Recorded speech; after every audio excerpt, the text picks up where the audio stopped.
Alexander आया, porous को हराया, पोरस को बंदी बनाया, फिर पूछा कि तुम्हारे साथ कैसा बर्ताव किया जाए, जैसा एक राजा दूसरे राजा के साथ करता है। पोरस को छोड़ दिया, वापस गया। रास्ते में एक ट्राइबल ने उसके ऊपर अटैक किया, जिसमें उसको चोट लग गई, और चोट लगने के बाद वो घायल हो गया, और रास्ते में अलेक्जेंड्रिया में उसकी डेथ हो गई।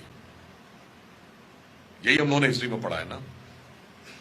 पहली बात, भारतीय इतिहास में अलेक्जेंडर के आक्रमण का कोई उल्लेख नहीं है, सारा उल्लेख ग्रीक हिस्टोरियंस की तरफ से।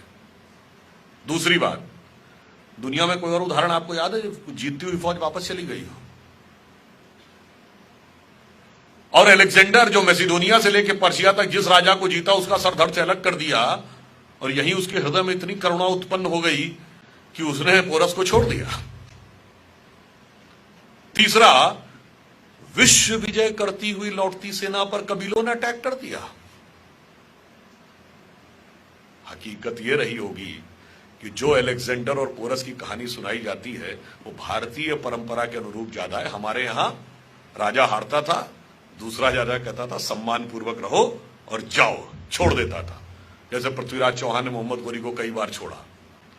कर्नल जेम्स टॉड, जिन्होंने एक बुक लिखी है annuls and antiquities of Rajasthan, उन्होंने लिखा है कि भारत के जो हिंदू राजा थे उनके लिए युद्ध जीवन मरण का प्रश्न नहीं होता था, शक्ति प्रदर्शन के टूर्नामेंट की तरह होता था। वो स्पोर्ट्समैन स्पिरिट से युद्ध लड़ते थे, युद्ध खत्म होने के बाद छोड़ दिया करते थे।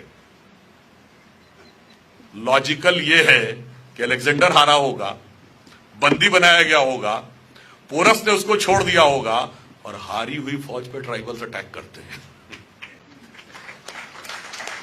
हॉलीवुड की मूवी देखिएगा, अलेक्जेंडर, उसमें दिखाया गया है कि वो हार गया था और युद्ध में घायल हुआ, और उसके बाद सुनिए, एक हारी हुई फौज जा रही थी जिसका राजा रास्ते में मर गया। अब वो फौज जो बड़े जलवे से निकली थी अपने देश से कि विश्व विजय करने जा रहे हैं, क्या कहानी सुनाती अपनी जनता को? कि हम गए, हार के वापस आ गए, और राजा रास्ते में मर गया। उसे कुछ तो बताना ही था कि हम क्यों वापस आए। तो कहानी उसी हिसाब से बनाई गई, और धीरे धीरे हमको ये बात समझ में आ गई। दूसरा उदाहरण देता हूं, Aryan invasion theory. Aryan invasion theory कब आई? 1850 के आसपास। क्यों आई 1850 के आसपास? Sanskrit is the mother of all the languages, ये कहने वाला कोई हिंदुस्तानी नहीं था, सर विलियम जोन्स थे, जो कि ये कलकत्ता हाई कोर्ट के जज थे ब्रिटिश टाइम में, जिन्होंने Royal Asiatic Society of Bengal बनाई। पर उन्होंने ये सिद्ध कब किया? 1780 और 90 के आसपास। अब ये फॉरेनर्स के लिए बहुत बड़ा झटका था कि आप तो हुकूमत कर रहे हैं और आप जिसको गुलाम बना के बैठे हुए हैं उसकी लैंग्वेज की सुपीरियरिटी आपसे ज्यादा है। फिर उन्होंने कहा भारत एक देश था ही नहीं कभी, इट वाज नेवर एक यूनाइटेड कंट्री। तो 1837 में जेम्स प्रिंसेप ने अशोक का साम्राज्य खोज लिया। अब ये पता चला कि इतना बड़ा एंशिएंट एम्पायर था, बर्मा से लेके और अफगानिस्तान तक, एरिया में यूरोप के बराबर, आबादी में यूरोप से डबल, इजिप्ट से लेके जापान तक उसका इंपैक्ट था। तो अब क्या करें?